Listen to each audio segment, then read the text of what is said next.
A ordem mundial está sendo contestada.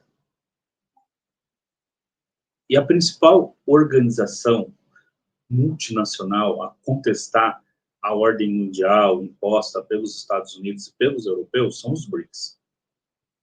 Os BRICS, que é um conjunto de países, inicialmente era BRIC, e era formado por Brasil, Rússia, Índia e China, e nem era algo oficial, nasceu primeiramente como uma ideia do Jim O'Neill, da Golden Sachs, em 2001, que reuniu sobre esse acrônimo, né, o Brasil, Rússia, Índia e China, porque entendia que esses eram os países que teriam um grande crescimento econômico futuro. Ele acertou. Realmente esses países se destacaram como crescimento econômico. O Brasil deu uma freada ali por volta de 2015, 2016, mas já está retomando novamente, né, esse maior crescimento econômico agora, a partir de 2023, 2024, e o seu papel geopolítico. A partir ali de 2016, 2017, o Brasil também, né, dá uma diminuída nas questões geopolíticas, né? O Brasil começa a se apresentar menos ativo geopoliticamente nas grandes questões do mundo. Agora o Brasil voltou na participação geopolítica mundial, até porque existem áreas de discussões mundialmente, como a questão do meio ambiente, em que o Brasil é uma das vozes que é mais ouvida nessas discussões, por exemplo, sobre a questão do meio ambiente. Bom, em 2010, soma-se esses 4 países, né, a África do Sul, fica a BRICS. E sendo que em 2009 houve realmente a primeira reunião desses países dos BRICS. Então você começa a transformar o que era uma ideia em algo real no mundo. Num grupo, né, multinacional, né, de diversos países começam a operar algumas questões juntas. Inclusive com a criação do Banco dos BRICS, em 2014, que é atualmente sob a presidência da ex-presidente Dilma Rousseff, que é um banco de desenvolvimento que procura aí financiar o desenvolvimento dentro desse país e em outros países parceiros dos BRICS.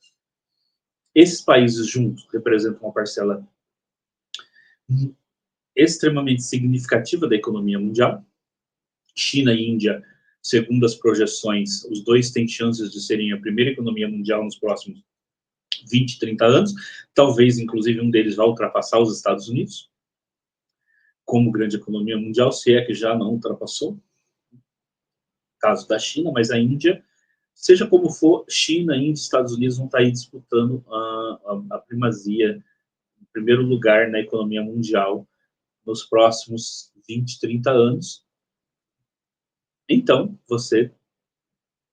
só por isso você já nota, né, você já tem aí o tamanho do que é os BRICS. Bom, os BRICS passaram a ter novos membros. Então, a partir de 2024, os BRICS passaram, então, a ter outros países como membros. Foi o caso do Irã, do Emirados Árabes Unidos, do Egito, da Arábia Saudita, da Etiópia. A Argentina foi convidada, entraria agora no começo de 2024, como esses outros países, mas devido à mudança política, a eleição do Milei, que se coloca ali como ultra, né, liberal, né, contra um ANCAP, né, um anarcocapitalista, e considera que os BRICS seria tem a China comunista, né, o Brasil comunista, e essa bobajaiada toda, né, preferiu não entrar. Olha, a longo prazo, a Argentina vai se arrepender muito dessa decisão da atual política. Disso eu tenho certeza. Bom, Emirados Árabes Unidos, Arábia Saudita, Egito, Irã. Nesse sentido, o BRICS fez um movimento em direção ao Oriente Médio e à África. Também a América Latina, mas na América Latina, no caso, só permaneceu o Brasil, porque a Argentina rejeitou. Bom, já tem um vídeo aqui no canal onde eu analiso quando esses países entraram. Mas veja, é significativo que a gente tem 2 países africanos, Egito e Etiópia, entrando nos BRICS. Lembrando que a África é um continente que permaneceu aí durante muito tempo isolado, é um continente onde houve pouca preocupação em inserir o continente nas grandes organizações multilaterais mundiais. E os BRICS vêm fazendo isso. E por isso só a gente já pode analisar que os BRICS vão ter uma orientação diferente das organizações multilaterais que até então o Ocidente capitaneava, né, que eram organizações que reunia ali principalmente os mesmos países sempre da Europa, da América do Norte, do Japão, Coreia do Sul e os outros, Austrália e os outros países do mundo tinham uma participação apenas, né, subalterna quando tinha alguma participação. Isso muda com os BRICS. Então, os BRICS se coloca como um outro polo de poder a este polo de poder dominado pelos Estados Unidos. Mas não é uma nova Guerra Fria. Os BRICS não são uma OTAN, não são uma organização militar. Os BRICS também não são uma União Europeia. O Putin, nessa reunião, chegou até a apresentar o que seria uma moeda dos BRICS. Mas eu desconfio que o BRICS nunca vai ter uma moeda em comum. As nações são muito diferentes para ter uma moeda em comum. Mesmo na União Europeia, a moeda em comum não deu muito certo. Tá? Agora, o que é importante nesse novo caminho dos BRICS não é uma moeda em comum. É sair do SWIFT, do sistema de pagamento governado pelos Estados Unidos. Até porque o SWIFT está sendo usado como arma nas guerras econômicas que os Estados Unidos travam contra vários países. Entre eles, por exemplo, Cuba e a própria Rússia. E sim, eu não vou usar aqui sanções econômicas. É guerra econômica. Quando você prende os recursos de um país, não deixa os países usarem os seus próprios recursos, como os Estados Unidos faz com Venezuela e com a Rússia. Quando você coloca embargos comerciais a outros países, como os Estados Unidos coloca Cuba, tá? Isso é guerra econômica. A gente tem que usar o nome correto das coisas. Parar de falar em sanções, em embargo, e falar com o termo correto. É guerra econômica. É isso. E os BRICS podem apresentar um novo sistema de pagamento que escapa do dólar, feito entre esses países que não precisa passar pela moeda do dólar. Inclusive, isso vai enfraquecer os Estados Unidos e o poder dos Estados Unidos mais do que qualquer investimento em uma aliança militar, que eu não vejo os BRICS tendo essa possibilidade de se transformar numa aliança militar. Mas sim, né, em países que vão se movimentar estrategicamente juntos para uma nova governança global, orientado para um mundo multipolar e orientado para trocas econômicas que sejam vantajosas para todos eles. E não como é hoje, cuja as trocas econômicas, como feita através do dólar, pelo sistema SWIFT, só é vantajoso para americanos e europeus. Né? E não é lá que tem as grandes produções, por exemplo, de commodities, de minérios, etc. E mesmo a grande produção industrial hoje está na China e na Índia. Infelizmente, não no Brasil. E nós precisamos retomar políticas de industrialização no país. Mas vou tratar disso em outro vídeo, ainda essa semana. Então, os BRICS vão dar essa nova orientação geopolítica. Outra questão foi a presença do secretário-geral da ONU na reunião em Kazan, sendo que os Estados Unidos não veem com bons olhos isso por causa da questão da guerra da Ucrânia. E a presença do secretário-geral da ONU na reunião em Kazan já é um desafio também, né, à ideia dos Estados Unidos de que eles são o único poder, né, no mundo, eles são bipolar. A partir do momento que o secretário-geral está ali presente, ele está dizendo que a própria ONU, ela caminha para a ideia da necessidade do estabelecimento desse mundo multipolar. Não dá mais para a gente pensar no mundo onde um único país quer ter a governança global e os outros têm que se sujeitar a todas as suas orientações econômicas, políticas, etc. Espalha 800 bases militares pelo mundo inteiro, as transações têm que ser feitas todas na sua moeda, impõe suas ideias geopolíticas e de governança para o mundo todo.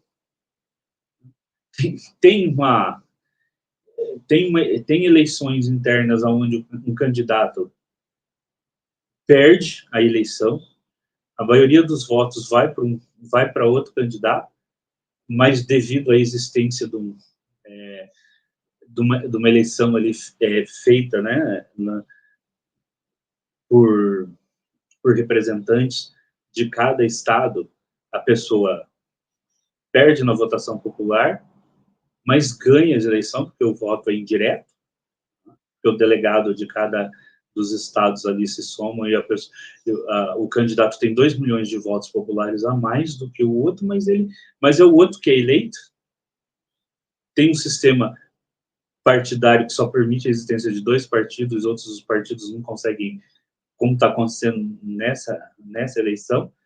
Tem partidos que não conseguem se registrar em todos os estados para o que o partido concorra, né?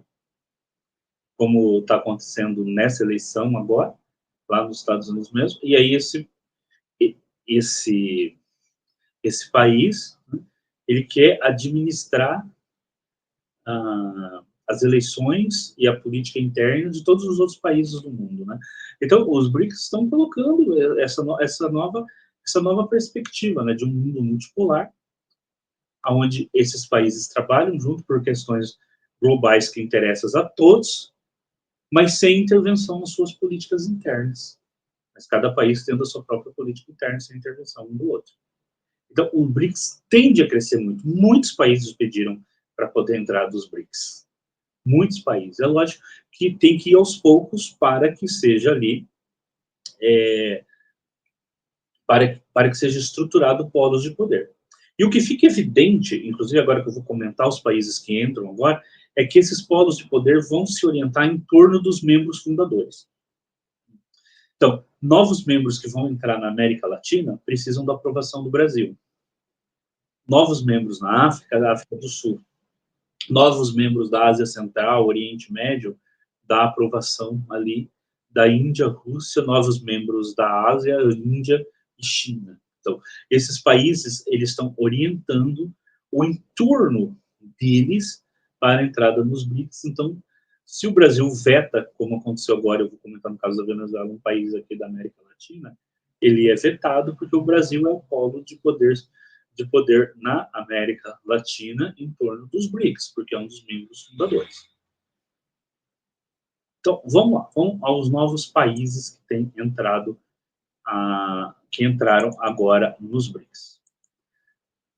E eu vou comentar cada um deles e de uma perspectiva geopolítica. Eu vou começar primeiro com os países da Ásia, ali do Sudeste Asiático.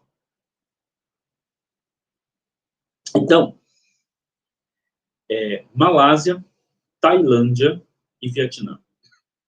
Malásia, Tailândia e Vietnã, sendo que o Vietnã é um país também socialista, né, assim como a China, tem essa mistura de socialismo de mercado, capitalismo de Estado, o nome que você queira aplicar, eles representam ali a China, né, a China trazendo para ela, né, estes países que vão ter uma aproximação muito grande com a China, muitos deles, inclusive, vão estar na nova Rota da Seda, que é um projeto de desenvolvimento que já é global da China, inclusive o Brasil deveria urgentemente entrar para a nova Rota da Seda, é indispensável que o Brasil faça isso. Então, é a China se colocando ali na sua região geoestratégica, chamando esses países, já que os Estados Unidos mesmo têm alianças ali com a Austrália, com a Coreia do Sul, com o Japão. Então, é a China trazendo esses países, e também a Indonésia, que é um país muçulmano, né, ao lado da Austrália, e que agora também entra para o BRICS. E é um dos países que provavelmente estarão entre as 10 maiores economias globais nos próximos 20, 30 anos. Né? É um dos países que mais cresce no mundo. Né? É outro país com uma importância geopolítica e econômica extraordinária. Então, os BRICS vêm chamando para si esses países. Aqui, qual é o país economicamente mais importante? É a Indonésia, sem dúvida. Mas, geopoliticamente, o Vietnã, a Malásia, são muito importantes naquela região ali para os chineses.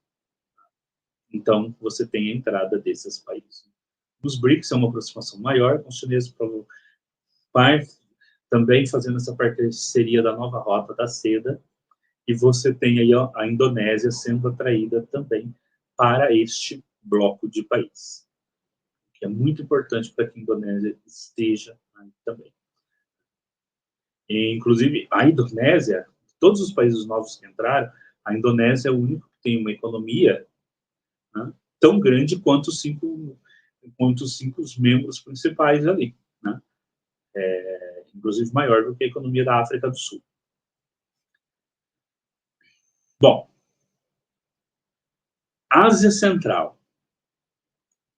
A Rússia puxou Cazaquistão, tá? E o Uzbequistão, que é do lado ali do Cazaquistão, faz fronteira aqui com o Mar Cáspio. O Cazaquistão é um país muito importante para a Rússia. Quando teve a tentativa de golpe, uns 2 ou 3 anos atrás, agora, antes de começar a guerra da Ucrânia, um ano antes da guerra da Ucrânia, teve uma tentativa de, uns 2 meses antes da guerra da Ucrânia, uma tentativa de golpe no Cazaquistão, com uma aproximação deles com o Ocidente. Os russos conseguiram conter aquela tentativa de golpe interno, né, no Cazaquistão. O Cazaquistão é uma economia muito forte, um parceiro estratégico indispensável para os russos, até porque a base de Baikonur, que é a base espacial mais importante da Rússia, fica no Cazaquistão, e agora o Cazaquistão vem para essa aliança. E eu penso que nas próximas reuniões dos BRICS, a Rússia paulatinamente vai atrair todos os ex-países que faziam parte ali na Ásia Central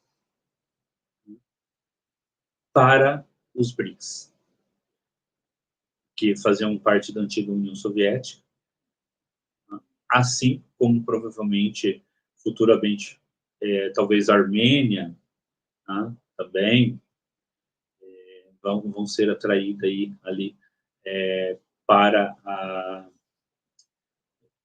os BRICS, como também os russos trouxeram Belarus, né, a Bielorrússia, para os BRICS. Então, fortalecendo, já tem uma grande... Rússia e Belarus já tem parcerias, inclusive na área militar. Agora, Belarus vem para os BRICS como Estado parceiro, ainda não são membros plenos, mas logo, com certeza, se transformarão em membros plenos, para fortalecer ali, então, aí a Rússia, né, trazendo os países que lhe interessam para os BRICS, fortalecendo, então, essas alianças com estes países. Então, Belarus, Uzbequistão, Cazaquistão. E creio que futuramente outros países ali da Ásia Central também vão ser atraídos para o BRICS. Os países que compunham ali a ex-União Soviética. Bom, nós vamos então para a África. Na África acontecem coisas bem interessantes no extrativo da África, né? Acontecem coisas bem interessantes. Primeiro, Argélia. Argélia que é vizinho da Líbia. Lembrando que você já tem a Etiópia e você já tem o Egito no BRICS, 2 países africanos. Agora os BRICS expandem ainda mais para a África, trazendo a Argélia, que é um país vizinho da Líbia, é um país importante pelo seu PIB, né? É importante também por questões de recursos naturais. Lembrando que é um país que tem também tem uma luta histórica, né, importantíssima ali na época da descolonização, né, no enfrentamento que os argelinos tiveram contra os franceses, que estabeleceram ali uma guerra de descolonização que foi uma das mais sangrentas do continente africano contra os franceses. E com isso os BRICS chegam à África, se estabelecem definitivamente, né, na África do Norte, no Mediterrâneo. Lembrando que os BRICS, a Argélia, né, ela é vizinha da Líbia. Líbia é o país que tinha o maior IDH, Índice de Desenvolvimento Humano, até 2013 do continente africano, e que foi completamente destruído pela OTAN.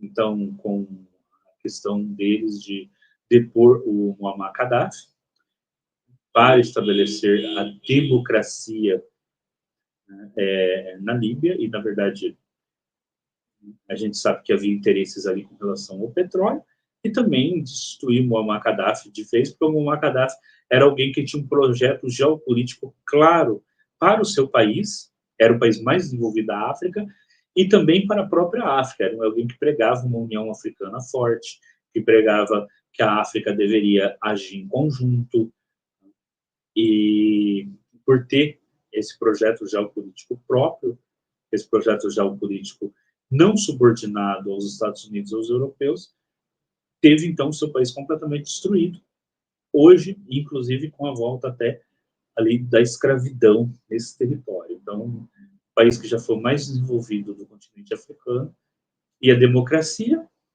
não ocorreu.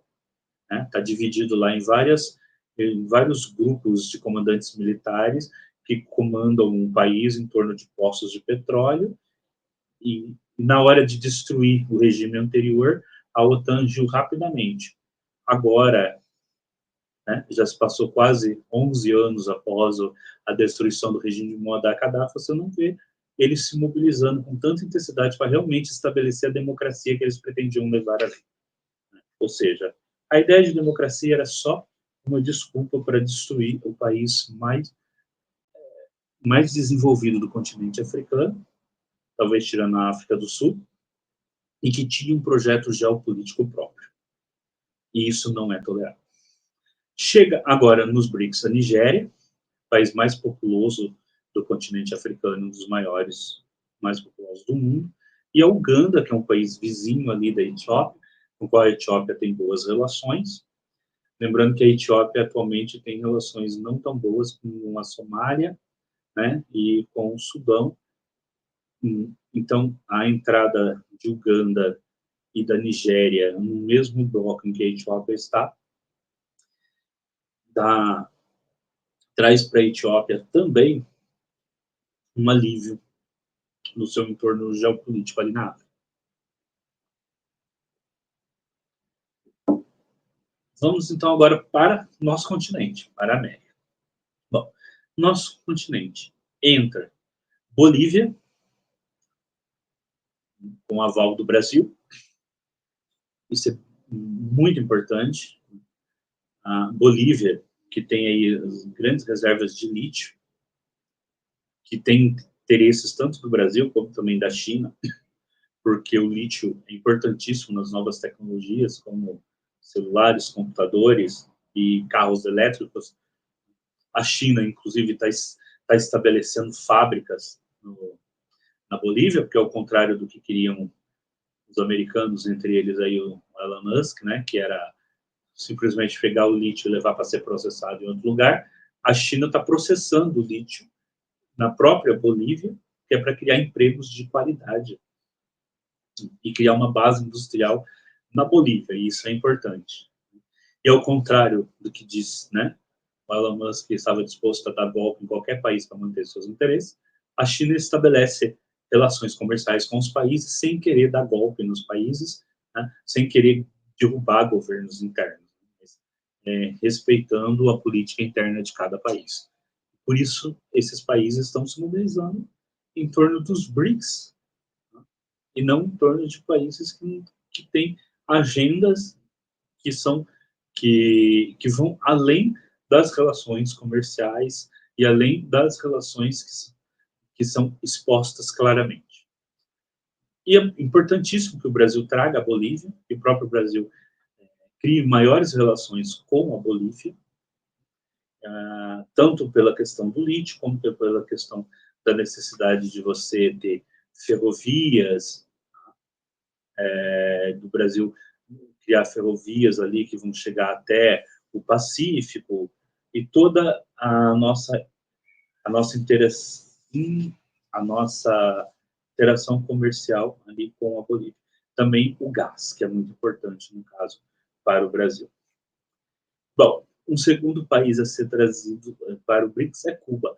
Cuba é importantíssimo para Cuba entrar no BRICS, porque Cuba está, desde os anos 60, né, sofrendo as consequências da guerra comercial que os Estados Unidos travam contra Cuba, o chamado bloqueio, que inviabiliza muitas coisas no país. E eu acho até interessante que muita gente que critica Cuba, fala que Cuba tem uma economia atrasada, nunca leva em consideração o fato de Cuba, de Cuba estar sobre uma verdadeira guerra econômica desde os anos 60, com a maior potência do mundo, destruindo a economia de uma ilha com 18 milhões de habitantes, 22 milhões de habitantes. É uma disparidade imensa entre as duas nações, e muita gente acha isso normal e não é.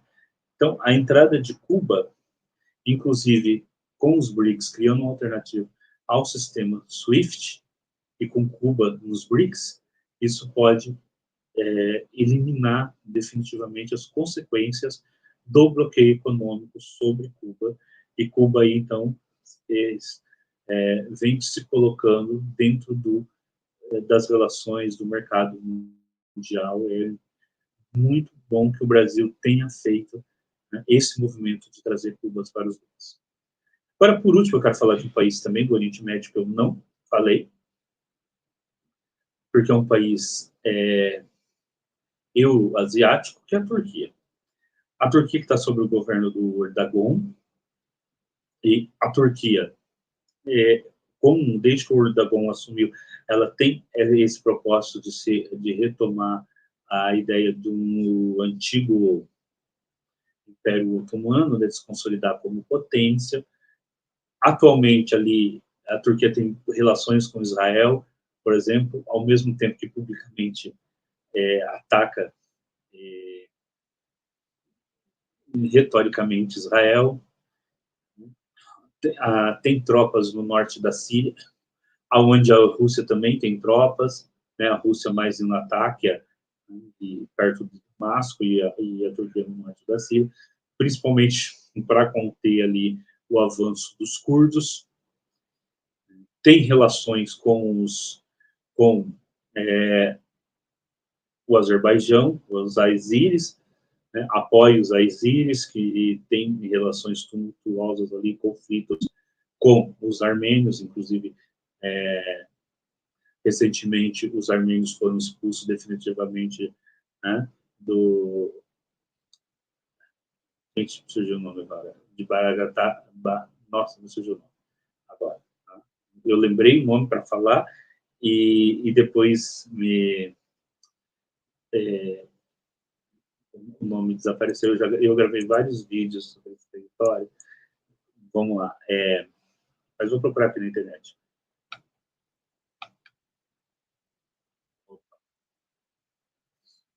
Azerbaijão.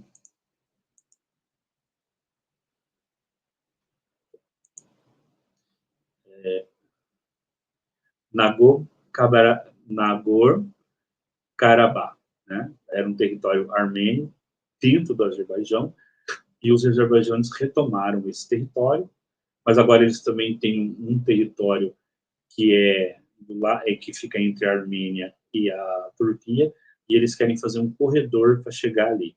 Então é uma área de tensão e o Azerbaijão tem o apoio da Turquia. E a Turquia também é membro da OTAN.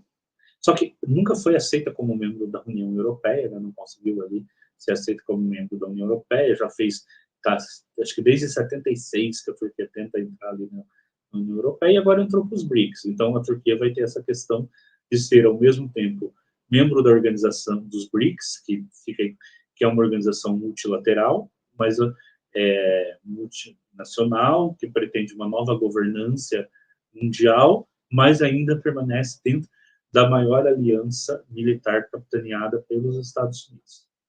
Vai ser uma... Né, isso vai ser bastante interessante se ver como isso vai se desenvolver. Lembrando que a Turquia tem o maior exército da OTAN. Mas a Turquia não quer... Mas os turcos perceberam que dentro da OTAN, eles são considerados por ter o maior exército da OTAN, mas que eles nunca vão ser plenamente aceitos pelos europeus, tanto é que não são aceitos na União Europeia. Então, eles perceberam que nesse novo mundo multipolar que vai surgir, eles querem ser uma potência regional, com influência ali no entorno deles, e que entrar para os BRICS lhes dá essa possibilidade de se firmarem como uma potência regional. Então, com todos esses novos membros, os BRICS atingem aí um novo patamar para definir a geopolítica mundial. Primeiro, pelo número de economias que reúne, pelo número de países que reúne, alguns que são potências regionais, como o Brasil, Turquia, o Irã, outros que são potências, a Rússia, né, que pelo menos militarmente é uma potência global, a China economicamente é uma potência global, a Índia, né, outra grande potência regional, países que representam dentro dos seus continentes economias e também são potências regionais, como a África do Sul e a própria Nigéria, no continente africano, ou países que são muito importantes dentro do continente, como a Líbia e a Etiópia, né, no continente africano. Então, vai crescendo. Agora, quais são os fatores mais importantes da reunião que aconteceu em Kazan para delimitar como esse novo mundo vai surgir? Primeiro, a questão do SWIFT é a principal. Se os BRICS criarem conseguirem consolidar trocas comerciais, né, entre os membros dos BRICS sem passar pelo sistema SWIFT, isso vai representar um impacto enorme na questão da economia como está dominada pelos Estados Unidos. A questão também de puxar uma agenda, né, deste novo mundo multipolar, criando outros polos, e com certeza futuramente, né, os BRICS, eles também junto, não pediram o fim da ONU, receberam ali a ONU, né, e eles pediram, na verdade, também ali que a ONU tivesse uma representatividade, né, maior.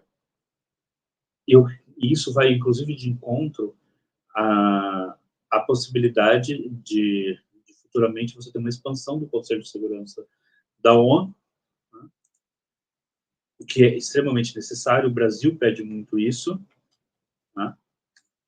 O Brasil pede muito isso. O secretário-geral da ONU, lógico, não tem poder para fazer isso, mas se pede também para se reafirmar o poder da ONU como grande instituição multilateral mundial. Então, por quê? Os Estados Unidos, eles vetam, né, qualquer coisa que não esteja de acordo com seus interesses na ONU. Então, se pede também uma nova governança dentro da ONU que represente realmente os desejos da maioria dos países. Hoje você tem aí, né, uma resolução da ONU que é votada por 190 países, e aí você tem 2 ou 3 países pequenininhos que votam contra, os Estados Unidos vão lá e dão um voto e pronto. Né? Como que pode ser uma organização global se apenas um único país pode definir se uma resolução vai ser cumprida ou não? Então, essa nova governança da ONU também é pedida ali pelos BRICS. Então, sim, os BRICS vão se tornando a organização multilateral com maior capacidade de mudar o cenário geopolítico mundial em favor desse novo mundo multipolar. Nós vamos. Agora, para encerrar a questão da Venezuela, o Brasil, né, bloqueou a entrada da Venezuela, foi muito criticado isso, principalmente pelo pessoal de esquerda aqui no Brasil. Mas vejam bem, o que acontece? Primeiro, o Brasil tem a questão das eleições na Venezuela. O Brasil ali entrou como fiador do processo, que a Venezuela aceitou, né, o chamado Tratado de Barbados. E que depois aconteceu tudo o que aconteceu e até hoje as atas não foram colocadas. Então, isso claramente representou da Venezuela em relação ao Brasil, né, e depois as declarações que seguiram, né, da Venezuela com relação ao Brasil, né, e isso claramente, né, representou um distanciamento da Venezuela em relação ao Brasil, e até o fato de ter colocado o Brasil numa saia justa tremenda, já que o Brasil foi o fiador do processo, e quando o processo ocorre, ele não é transparente. Outra questão mais importante ainda é a questão da Venezuela ter, o ano passado inteiro, ameaçado ali invadir a Guiana para retomar uma parte do território que já está definida ali como da Guiana desde o final do século XIX, e ainda que você possa, e sempre meio que foi contestado, só que agora, devido a ter petróleo na região, a Venezuela quer retomar, né, uma área que representa, inclusive, quase 70% da Guiana. Só que isso traz um problema geopolítico enorme para o Brasil. Por quê? Primeiro, a possibilidade de uma guerra no continente. Isso não é bom para o Brasil. Segundo, mesmo que a Venezuela, e se a Venezuela invadir, o Brasil terá que tomar uma, uma posição. E ficará muito difícil para o Brasil tomar uma posição em favor de um país da Venezuela que está invadindo outro país. Essa posição teria que ser contra a Venezuela. Se a Venezuela, para a Venezuela invadir o território da Guiana, né, ela teria que forçosamente passar por Roraima. Forçosamente passar por Roraima. Porque não tem como eles invadirem ali o território de Esequibo sem passar por Roraima. Isso seria um problema.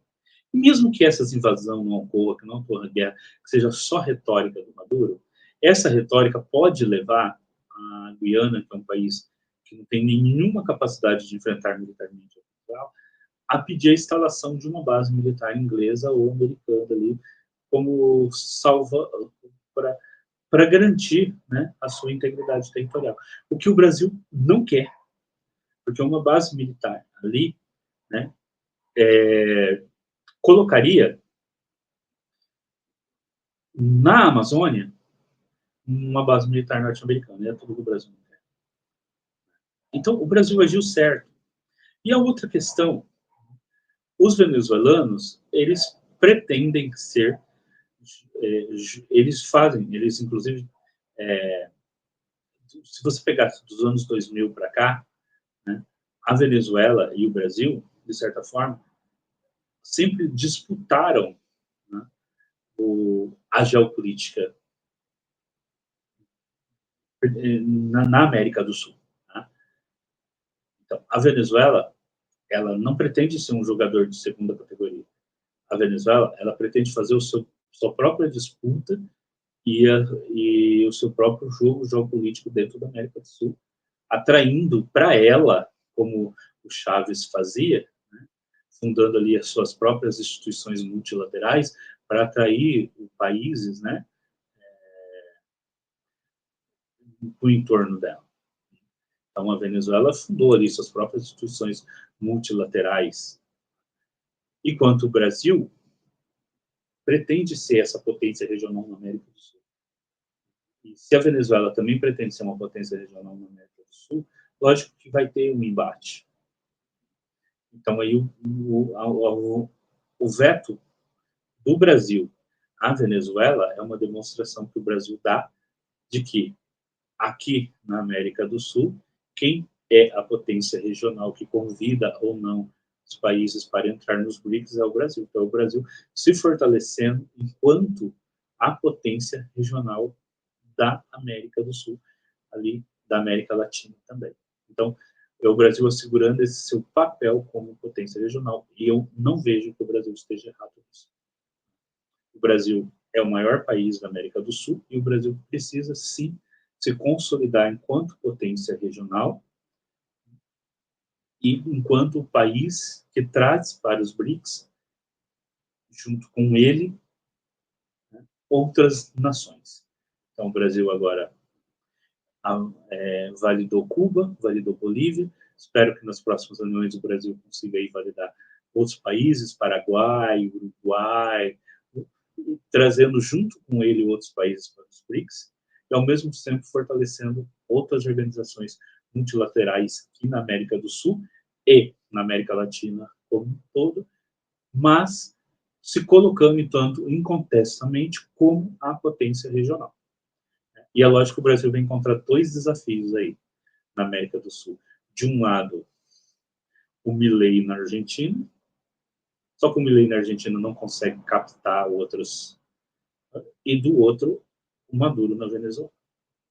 Então, podemos dizer que você tem aí três polos de poder na América do Sul. Logicamente, o Brasil é muito mais forte do que os outros dois, mas o Brasil precisa, então, realmente tomar aí uma posição enquanto polo de poder e potência regional. E creio que, ao negar a entrada da Venezuela, né, ao se colocar ali por tudo o que aconteceu, né, até o Brasil assumiu lá a embaixada da Argentina, depois a Venezuela não respeitou essa decisão. Por tudo isso, o Brasil dá um recado para a Venezuela também, que é que o Brasil vai cumprir o seu papel enquanto polo de poder regional. E nesse sentido, o Brasil está correto. Ok? Bom, o vídeo é para ficar bem menor do que ficou, né, mas é uma análise toda aí dos BRICS, né, dos novos parceiros dos BRICS. A gente volta amanhã aqui no canal com um novo vídeo. Espero que tenham gostado do vídeo. Deixem um like, façam um comentário. O que vocês acham da entrada desses novos países do BRICS? O que vocês acham que vai representar para Cuba estar no BRICS? Vocês acham que a Turquia, como que fica a posição da Turquia agora entre OTAN e BRICS? E para a África?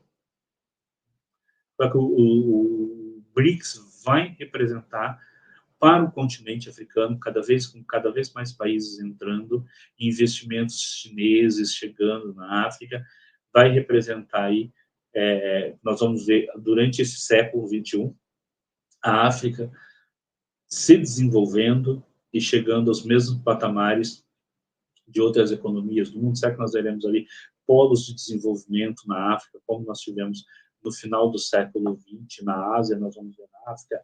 Olha, eu penso que sim. Eu penso que talvez Nigéria, Etiópia, a própria Argélia, África do Sul ali, vai ter ali talvez grandes polos de desenvolvimento na África, já está tendo, né, vários países na África. Nós vamos ver uma nova África surgindo ali, né, como um dos grandes polos econômicos do mundo. Mas deixe os comentários aí no vídeo e, né, como a gente sempre pede, compartilhe esse vídeo. Até o próximo vídeo aqui no canal. Amanhã a gente se vê novamente.